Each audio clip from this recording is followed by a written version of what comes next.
જય શ્રી કૃષ્ણ અને જય દ્વારકાધીશ મિત્રો. જો સવારમાં સન્ડે હતો, આ બ્લોગનો 8મો દિવસ છે. હું તો આવી ગયો દુકાને આવીને બેનને ગિફ્ટ આપી દીધું. એને ખરીદી કરી એટલી બધી, તો પછી અમે 2 વાગ્યા ગયા બપોરથી ત્યાં ઘરે. અમારે જવું તું ધરાય, કે હાલો ભાવે સાહેબ તો જાય ધરાય.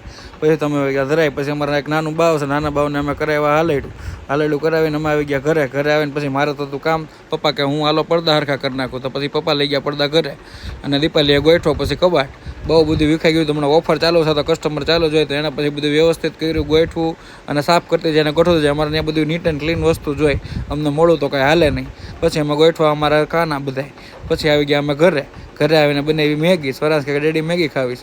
પછી સ્વરાંશે બનાવી મેગી અને બનાવી મેગી બનાવીને ખાઈને વળી વયા ગયા અમે ફળિયામાં અમે ભાઈને નાખ્યા હિંચકા અને 2 નાના ભાઈ રમતા હતા. રમતા પડી ગઈ રાત. પછી તમે બેઠા ને પછી જમીને વળી પાછા અમે બેસી ગયા ઝૂલે. અમે નાખ્યો ઝૂલો ફળિયામાં. હમણાં તો એ ઝૂલા બેઠા કરી વાતોના વડાને બનાવ્યા બ્લોગ. બીજું તમારે શું કામ હોય. ચાલો તો હવે મળીએ આપણે આવતા બ્લોગમાં. Thank you.